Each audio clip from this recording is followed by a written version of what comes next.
तेजस्वी से पूछेंगे तो तेजस्वी बोलेंगे चाचा हमको छोड़कर चले गए। नीतीश कुमार से पूछेंगे तो अल्फाज चाप चाप कर बोलेंगे हम मर भी गए तो नहीं जाएंगे, अब कह रहे हैं कि हम यहीं रहेंगे। अगर गिरगुट और नीतीश कुमार को सामने रखा जाए तो गिरगुट कहेगा कि मुझे इससे शर्म आती है। इतना रंग बदलते हैं नीतीश कुमार कि यादवों का नेता हो कोई गुनाह नहीं है, बिहार में कुर्मी कुशवाहा का नेता हो कोई गुनाह नहीं है, बिहार में भूमिहार का नेता हो कोई गुनाह नहीं है, बिहार में प्रकाश का नेता हो कोई गुनाह नहीं है। गुनाह उस वक्त हो जाता है जब गरीब और मजलूम मुसलमान खड़ा हो जाता है। कौन तुम्हारी मस्जिदों की हिफाजत की आवाज उठाएगा? कौन तुम्हारी शरीयत की मदाखलत के अगर होगी तो उसके खिलाफ खड़ा हो जाएगा? कौन अगर किसी बिल्किसबानों को अगर नाइंसाफी होगी तो कौन उसकी आवाज उठाएगा? बिस्मिल्लाहिर्रहमानिर्रहीम। अस्सलामु अलैकुम व रहमतुल्लाहि व बरकातुहू। बिहार के मजलिस इत्तेहादुल मुस्लिमीन के सदर वो रुकन असम्बली बरादरान मोहतरम जनाब अख्तर ईमान साहब, मजलिस इत्तेहादुल मुस्लिमीन बिहार के जनरल सेक्रेटरी शरीक मोतबर इंजीनियर आफ्ताब साहब, मेरे भाई जनाब आदिल साहब, शहनशीन बतशरीफ फरमा जनाब हैदर बाबा साहब जो जिला सदर है, शमीम साहब, शाहिद साहब, राहिल साहब, शाहनवाज साहब, झारखंड के मजलिस इत्तेहादुल मुस्लिमीन के सदर जनाब शाकिर साहब, अमीरुल साहब और डॉक्टर खान साहब, मौजूद हाज़रीन इकराम, ये मेरी खुशकिस्मती है कि मैं पोखाली के इस मैदान में आप तमाम के दरमियान में खड़े होकर मुझे कुछ कहने का मौका अल्लाह सुब्हानहू व तआला ने मुझे ये इनायत फरमाया है। अभी आपने मोहतरम अख्तर ईमान साहब के बसीरत अफरोज खिताब को सुना। मैं शुरुआत में अपनी जानिब से और मजलिस इत्तेहादुल मुस्लिमीन की जानिब से जो हालिया महीने में और फिर 2 दिन पहले हमारे असलम साहब का जो गोपालगंज में उनकी हत्या कर दी गई, उनका कत्ल कर दिया गया, और फिर सीवान में आरिफ जमाल साहब को भी उनकी हत्या और कत्ल कर दिया गया। मैं आज आपके दरमियान में खड़े होकर इन दोनों पसमानदगान और इनके खानदान से न सिर्फ इज़हार ताज़ियत उनको पेश करता हूँ, बल्कि मैं उनके परिवार को, उनके अफराद खानदान को, उनके चाहने वालों को और सीवान और गोपालगंज की आवाम को ये बताना चाहूँगा और उन तक मैं पैगाम देना चाहूँगा कि हम उस खानदान के साथ खड़े हैं, असलम साहब के और आरिफ जमाल साहब के, और मजलिस इत्तेहादुल मुस्लिमीन की पूरी कोशिश यही होगी कि जिन जालिमों ने असलम साहब को, आरिफ साहब का कत्ल किया, अल्लाह सुब्हानहू व तआला उन तमाम कातिलीन को अल्लाह उनको निस्तनाबूद करे। और हम बिहार की हुकूमत से इस बात का मुतालबा करते हैं कि वो उन तमाम कातिल जिनको गिरफ्तार किया गया है उनको सख्त से सख्त सजा दिलवाई जाए। मेरे अजीज दोस्तों और बुजुर्गों, मैं आपके दरमियान में आया हूं और मैं आपको फिर से याद दिला रहा हूं कि मैंने 1 साल पहले किशनगंज में आकर इस बात को कहा था कि नीतीश कुमार साथ नहीं रहने वाले हैं। नीतीश कुमार कुलाटी मारेंगे, पलटी मारेंगे। और नीतीश कुमार ने अपने हस्बे आदत और अपनी फितरत के मुताबिक उन्होंने फिर से बिहार की जनता को धोखा दिया। जब विधानसभा के चुनाव चल रहे थे, मैं आपको याद दिलाना चाहूंगा, मैंने कई मर्तबा आपके दरमियान में खड़े होकर कहा कि इन पर भरोसा मत करिए, अपने वोट को जाय होने मत दीजिए। मगर मजलिस के मुखालिफिन हम पर इल्जाम लगाते गए कि असदुद्दीन ओवैसी बी टीम है, असदुद्दीन ओवैसी वोट काटने के लिए आया है। मगर मेरे अजीज दोस्तों और बुजुर्गों, मेरी इज्जतदार माँ और बहनों, मेरे गयूर नौजवानों, बताओ, जब मैं आपसे कह रहा था, क्या वो बात आज सच नहीं निकली? जिसको आपने भरोसा कर उसको वोट दिया, उसने एक मर्तबा नहीं कई मर्तबा आप लोगों को ठगा है। आपने सेकुलरिज्म के नाम पर, आपने बीजेपी को रोकने के नाम पर, मोदी को रोकने के नाम पर आपने वोट किया। मगर बताइए आज आप क्या देख रहे हैं? इल्जाम अख्तरुल ईमान पर लगता है कि अख्तरुल ईमान और असदुद्दीन ओवैसी और आफ्ताब इंजीनियर बिहार में वोट तोड़ने के लिए आए हैं। मैं उनसे पूछना चाह रहा हूं, बताओ आज जिम्मेदार कौन है? आज जिन्होंने आपका वोट लिया और आपको धोखा नहीं दिया बल्कि आपके पीठ में खंजर घोंपा, आज जो सबके सब खामोश बैठे हैं। इसका जिम्मेदार ना सिर्फ नीतीश कुमार है, बल्कि इसका जिम्मेदार तेजस्वी यादव भी है। इसका जिम्मेदार भारत के वजीर आजम नरेंद्र मोदी है। ये तमाम के तमाम तीनों पलटू मास्टर हैं, बोलते एक है और सत्ता के लिए कुछ भी कर जाते हैं। अगर हम चुनाव लड़ते हैं तो हम पर इल्जाम लगा दिया जाता है। मगर आज बिहार में बीजेपी अगर सत्ता में है तो इसका जिम्मेदार ना सिर्फ नीतीश कुमार है, बल्कि इसका जिम्मेदार तेजस्वी यादव भी है कि आपने आज बिहार की जनता पर बीजेपी को मुसल्लत करके रख दिया। आपकी नादानियों और गलतियों की वजह से आज बिहार में आरएसएस मजबूत हो रही है। हम चुनाव लड़ते हैं तो हम पर उंगलियां उठाई जाती हैं, इल्जामात लगाए जाते हैं। मगर बताओ आज बिहार में अगर बीजेपी की सरकार बनती है तो इसका जिम्मेदार क्या अख्तरुल ईमान असदुद्दीन ओवैसी है। हमारे 4 विधायक को इन्होंने तोड़ लिया। आपने मजलिस के उम्मीदवार को आपने अपने वोट और दुआओं से कामयाब किया। मजलिस के 4 विधायक को तोड़ा, ये बोलकर तोड़ा कि हम बीजेपी को रोकेंगे। बताओ तुमने क्या बीजेपी को रोका? तुम सिर्फ अपनी अना की तस्कीन के लिए तुमने मजलिस के 4 विधायक को तोड़ा। तुम नफरत करते हो कि सीमांचल की सरजमीन से एक गरीब और मजलूमों की एक सियासी लीडरशिप जो बढ़ रही थी, तो तुम ये नहीं चाहते थे कि सीमांचल की जनता से इंसाफ हो। तुम ये जानते थे कि मजलिस ने यहाँ पर सीमांचल की आवाम में एक सियासी इंकलाब को बर्पा कर दिया। तुम ये नहीं बर्दाश्त कर सकते थे कि सीमांचल की जनता से इंसाफ होगा, उनको उनका हक मिलेगा। तो झूठ बोलकर हमारे 4 विधायक को नीतीश कुमार ने और तेजस्वी ने तोड़ा। अब बताओ वो 4 विधायक की क्या अहमियत है वहां पर? ना तो वो मुंह खोल सकते हैं, ना तो वो बगैर इजाजत के बैठ सकते हैं, ना तो वो बगैर कुछ सोचे समझे, इनके पास कुछ है ही नहीं।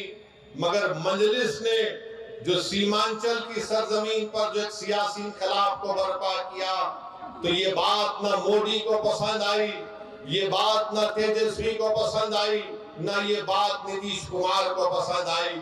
वो हरगिज नहीं चाहते कि सीमांचल से आपकी एक सियासी क़ियादत उभरे। वो हरगिज ये नहीं चाहेंगे कि बिहार में आपकी सियासी क़ियादत उभरे। बिहार में ये पैगाम दे दिया गया, बिहार में भाई साहब रुकिए। बिहार में सिर्फ यही चाहते हैं कि यादवों का नेता हो, कोई गुनाह नहीं है। बिहार में कुर्मी कुशवाहा का नेता हो, कोई गुनाह नहीं है। बिहार में भूमिहार का नेता हो, कोई गुनाह नहीं है। बिहार में अपर कास्ट का नेता हो, कोई गुनाह नहीं है। गुनाह उस वक्त हो जाता है जब गरीब और मजलूम मुसलमान खड़ा हो जाता है। तो चाहे मोदी हो, तेजस्वी हो, नीतीश कुमार हो, वो इस बात पर मुत्तफिक है कि सीमांचल से इंसाफ नहीं करेंगे और कभी भी आपकी सियासी लीडरशिप को भरने दिया जाएगा। इसीलिए धोखा देकर, आपकी पीठ में खंजर मारकर, आपके वोटों से मुंतखब शुदा, आपकी दुआओं से मुंतखब शुदा चारों विधायक को उन्होंने खरीद लिया। अब बताइए कौन जिम्मेदार है अगर आज बिहार में बीजेपी की सरकार है? तेजस्वी से पूछेंगे तो तेजस्वी बोलेंगे चाचा हमको छोड़कर चले गए। नीतीश कुमार से पूछेंगे तो अल्फाज चाप चाप कर बोलेंगे हम मर भी गए तो नहीं जाएंगे, अब कह रहे हैं कि हम यहीं रहेंगे। यानी नीतीश कुमार, अगर गिरगुट और नीतीश कुमार को सामने रखा जाए तो गिरगुट कहेगा कि मुझे इससे शर्म आती है। इतना रंग बदलते हैं नीतीश कुमार। सुबह में जो बोलेंगे शाम तक चाचा पलट जाएंगे। अरे जब तुम सत्ता में तेजस्वी चाचा के साथ आ गए तो बड़ा हाथ पकड़ कर चल रहे थे, गले मिल मिल कर बोल रहे थे कि हम ये कर देंगे। बताओ फिर क्या हुआ? क्या सीमांचल की जनता से इंसाफ हुआ? क्या सीमांचल में यहाँ पर आप ही के इस विधानसभा में यहाँ पर 2 अनुमंडल की जरूरत थी? क्या एक अनुमंडल खुला?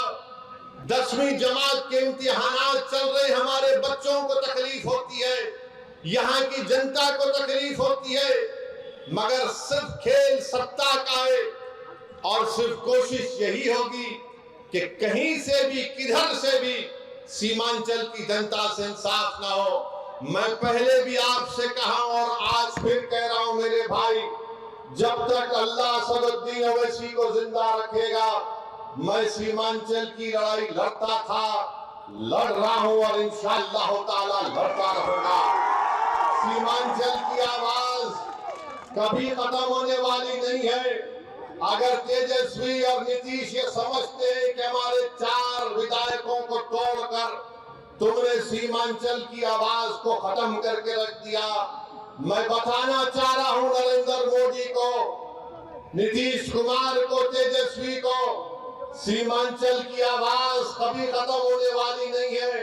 तुम तीनों इस बात को सुन लो, जब 2024 के लोकसभा के इलेक्शन होंगे तो इंशाअल्लाह ताला भारत की सबसे बड़ी पंचायत लोकसभा में सीमांचल की जनता अपने इंसाफ के लिए, अपने मान और सम्मान के लिए, अपनी गीरत के लिए सीमांचल की जनता इंशाअल्लाह ताला अख्तरुल ईमान को यहां से अपना एमपी बनाकर लोकसभा में बुलाएगी और अख्तरुल ईमान सीमांचल जिंदाबाद का नारा लगाएगा, लोकसभा में सीमांचल के इंसाफ की बात करेगा। अरे बताओ तुम कब तक धोखा दोगे सीमांचल की आवाम को? तुमने क्या किया? बोलते हैं कि हमने विकास किया। बताओ, वो उर्दू टीचर का मसला 2012 से चल रहा है, तुमने कौन सा विकास किया? हमको बताओ, तुमने क्या उर्दू टीचर को भर्ती किया? नहीं किया आपने। मेरे भाई, आज आप देखते हैं कि देश में, मुल्क में किस तरह का माहौल है। फिरका परस्ती अपने रूज पर है। नरेंद्र मोदी ने भारत की राजनीति से मुस्लिम अक़लियत को बिल्कुल ही दूर करके रख दिया। आपकी आवाज कहां है? बताओ, आपकी आवाज कहां पे आपको नजर आती है? ये आपने जिसको अपना एमपी बनाकर कामयाब किया, क्या आपने कभी इसकी जबान से सुना भारत की पार्लियामेंट में सीमांचल की आवाम से इंसाफ होगा? क्या तुमने कभी सुना कि इसने कभी पार्लियामेंट में उठकर एक लफ्ज कहा बाबरी मस्जिद का? अरे जो मुझ पर इल्जाम लगाते, मैं तुमको चैलेंज कर रहा हूं, तुम कल प्रेस कॉन्फ्रेंस करके बाबरी मस्जिद का नाम तुम कल प्रेस कॉन्फ्रेंस करके कह दो कि 6 दिसंबर 1992 को भारत के संविधान की धज्जियां उड़ाई गई थी। नहीं बोलेंगे। क्यों नहीं बोलेंगे? बोलेंगे हम कैसे बोलेंगे? अगर हम बोलेंगे तो हमको इनका वोट नहीं मिलेगा, उनका वोट नहीं मिलेगा। अरे बताओ, जब चुनाव आ जाते हैं तो हमारे गली कूचों में, हमारे गांव में, हमारे घर पर आकर हमसे कहते हैं कि सेकुलरिज्म को जिंदा रखने के लिए आप हमको वोट दो। मैं आपसे पूछना चाह रहा हूं मेरे अजीज दोस्तों, मेरी इज्जतदार माँ और बहनों, बताओ अगर नीतीश कुमार का नाम असदुद्दीन ओवैसी होता तो तुम क्या करते? नीतीश कुमार की जगह असदुद्दीन ओवैसी ये काम करता तो इस तमाम के तमाम खड़े हो जाते। ये तमाम के तमाम ये कहते हैं कि अगर ये मर जाए तो कब्रिस्तान में इसको जगह मत दो, मगर उसका नाम नीतीश कुमार है तो तुम अपनी ज़बानें बंद कर बैठते हो। मैं चुनाव लड़ता हूं, तेजस्वी मिलकर हुकूमत बनाते हैं और फिर बीजेपी को बिहार में मुसल्लत करते हैं क्योंकि उनका नाम तेजस्वी है। तुम उसको कुछ नहीं बोलोगे। अरे मेरे भाई, यही तो हम आपको बताना चाहते हैं। यही इनकी नाइंसाफी है, यही इनका आपसे कोई मोहब्बत नहीं, ये नफरत करते हैं आपसे। इसीलिए हम आपसे अदबन गुजारिश करने आए हैं कि आप इस बार आने वाले लोकसभा के चुनाव में अपने वोट का सही इस्तेमाल करिए, अपनी लीडरशिप को बनाइए। बीजेपी के पास 306 एमपी है, एक भी मुस्लिम अक़लियत का एमपी नहीं है। राजद के का कोई एमपी नहीं है। कांग्रेस में है कितने? एक ही है उनके खाली 50। मगर बताओ फिर आपकी आवाज कौन उठाएगा? कौन आपके हक के लिए लड़ेगा? कौन तुम्हारी मस्जिदों की हिफाजत की आवाज उठाएगा? कौन तुम्हारी शरीयत की मदाखलत के अगर होगी तो उसके खिलाफ खड़ा हो जाएगा? कौन अगर किसी बिल्किसबानों को अगर नाइंसाफी होगी तो कौन उसकी आवाज उठाएगा? कौन सीमांचल की लड़ाई लड़ेगा? याद रखो, सीमांचल की ये लड़ाई अख्तरुल ईमान से हटकर कोई नहीं लड़ सकता। मैं जिम्मेदारी के साथ आपसे कह रहा हूं, अगर आप मुत्तहिदा तौर पर अपने वोट का इस्तेमाल करेंगे तो इंशाअल्लाह ताला यकीनन किशनगंज से मजलिस इत्तेहादुल मुस्लिमीन का उम्मीदवार आपके दुआ और वोटों से यहां से मेंबर ऑफ पार्लियामेंट बनकर इंशाअल्लाह ताला जाएगा। बीजेपी अब खुलकर कह रही है, देश के प्रधानमंत्री तो अब तो बड़े पुजारी भी बन चुके हैं। वो माशाअल्लाह से हर चीज वो कर लेते हैं। माने कहां कहां आप देखते हैं, अब वो कह रहे हैं कि 370 सीट पर जीतेंगे। मेरे भाई, क्या ये नाम निहाद सेकुलर पार्टियां रोक पाएंगी बीजेपी को? क्या ये रोक पाए 2014 में? मैं जब सवाल करता हूं 2014 में हमारे कितने पार्लियामेंट की सीट लड़े? 2 लड़े। 2019 में हम 3 लड़े। भारत की पार्लियामेंट में 540 लोकसभा की सीटें हैं, मगर हर एक की जबान पर क्या होता? ओवैसी है, ओवैसी खड़ा हो गया। इनको मेरे इलेक्शन लड़ने से ज्यादा इस बात का इनको डर है कि ये आज खड़ा हो रहा है तो कल ये हजारों लाखों को हमारे खिलाफ खड़ा कर देगा। इसीलिए इनको डर होता है। ये नहीं चाहते कि कोई इनके सामने खड़ा हो। वो सब के सब यही चाहते हैं कि तुम सिर्फ दरी बिछाओ, तुम इनके घर में जाओ तो अपनी चप्पल और जूता उतार कर सर को झुकाकर नीचे बैठ जाओ। मैं तुमसे कह रहा हूं मेरे भाई, भारत का संविधान सबको बराबरी का हक दिया है। हम ना किसी के सामने झुकेंगे, ना किसी से भीख मांगेंगे। संविधान ने जो कहा है कि बराबरी मिलनी चाहिए, इंसाफ होना चाहिए, यही लड़ाई मजलिस इत्तेहादुल मुस्लिमीन लड़ रही है। तो ना ये बात मोदी को पसंद आती है, ना ये बात तेजस्वी यादव को पसंद आती है। और नीतीश कुमार तो माशाल्लाह मैं सुनता हूं, नहीं मालूम अख्तर भाई सही बोलेंगे। अभी अब शाम के 5 बज रहे हैं, तो नीतीश कुमार बोलते नहीं सुबह के 5 बज रहे हैं। नहीं मालूम, ऐसा कुछ सुनने में आया, नहीं मालूम, ऐसा कुछ सुनने में आता है।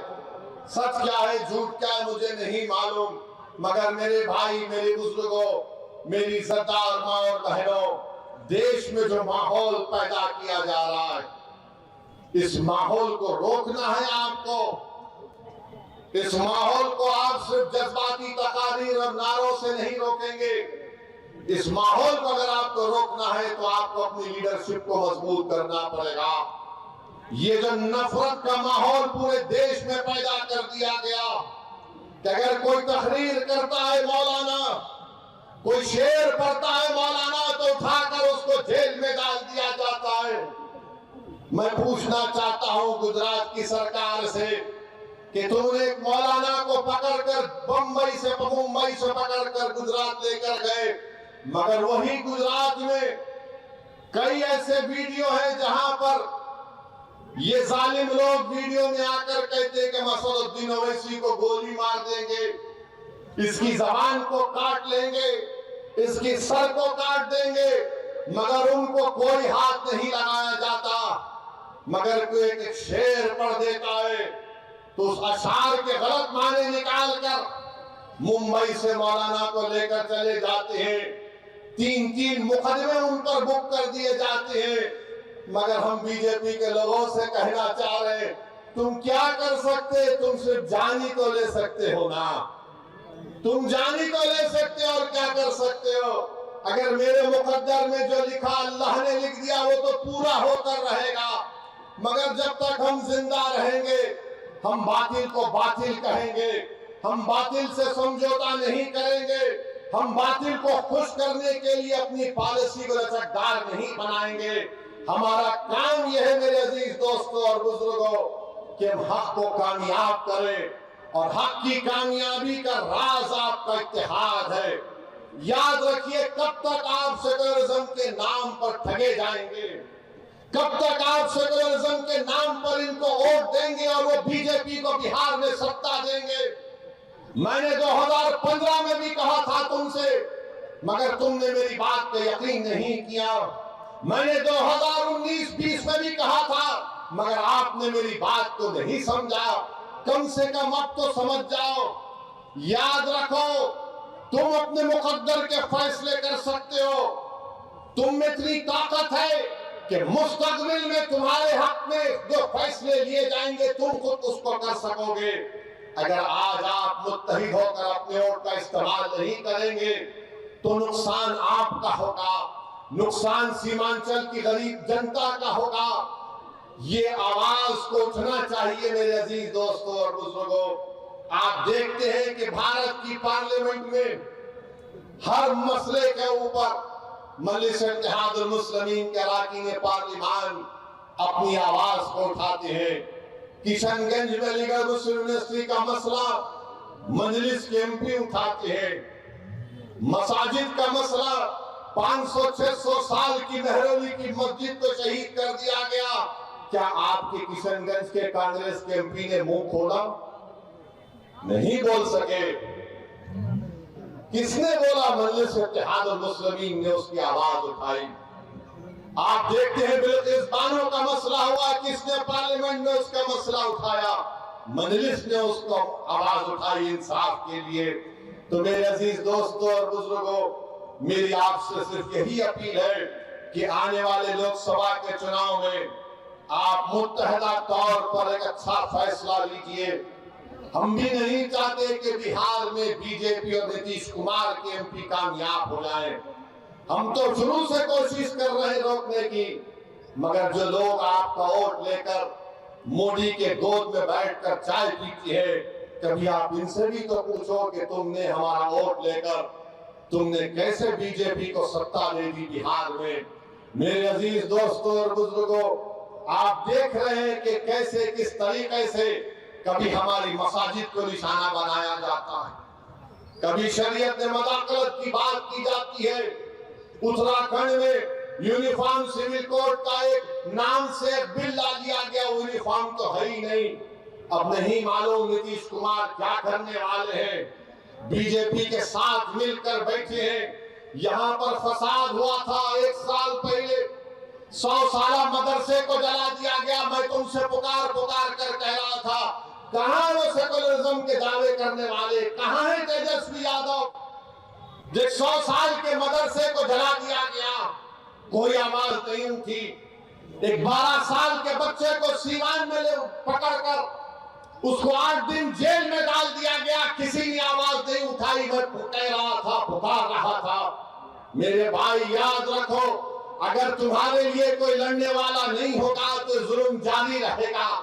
हमारे वतन अजीज की हकीकत यही है कि जब तक तुम्हारी आवाज नहीं होगी, तुम्हारा कोई पुसाने हाल नहीं हो सकता है।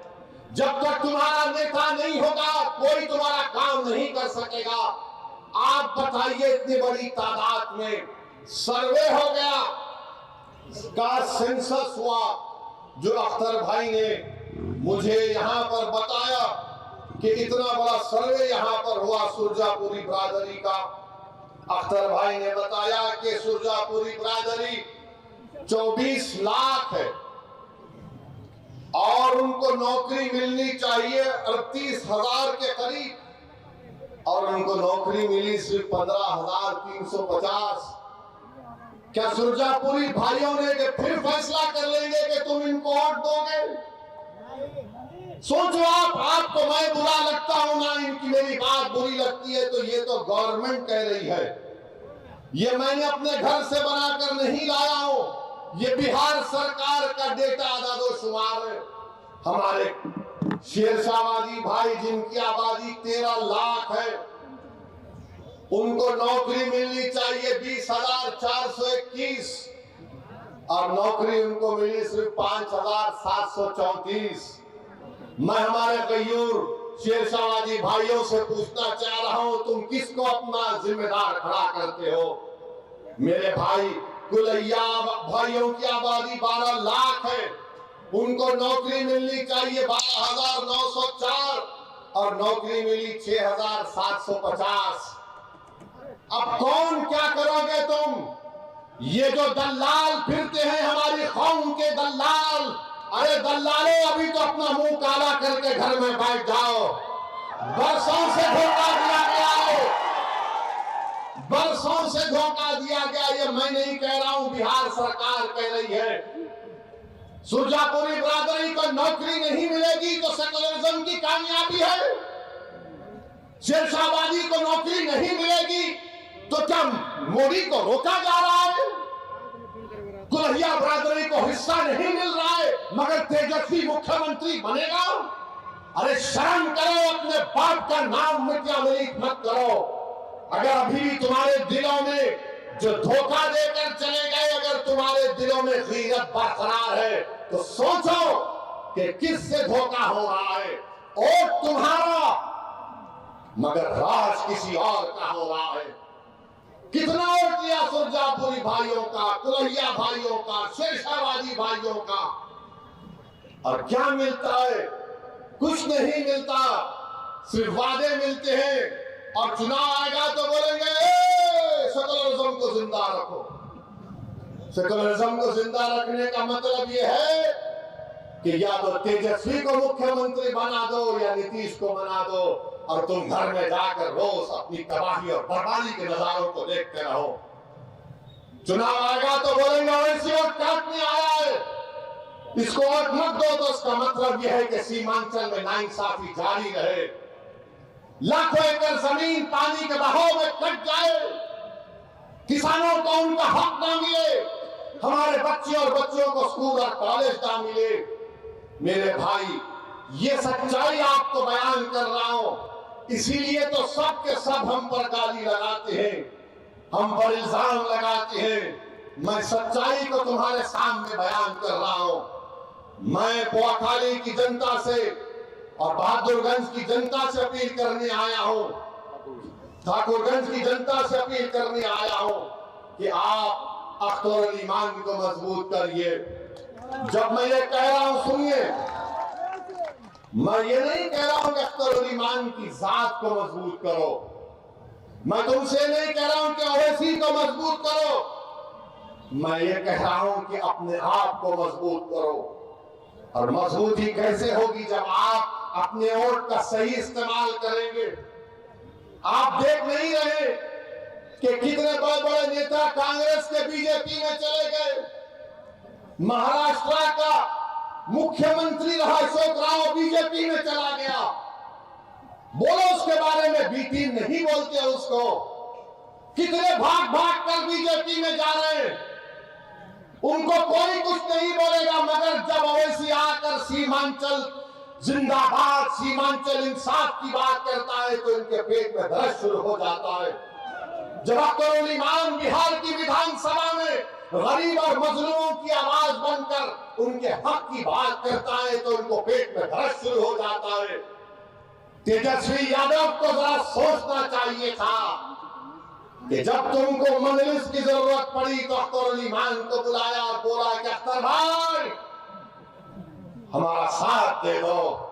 तेजस्वी, तुमने जो 4 गुलाब जामुन समझकर हमारे विधायक को खा लिया, वो हजम कर गए तुम उनको। क्या किया तुमने उन 4 का?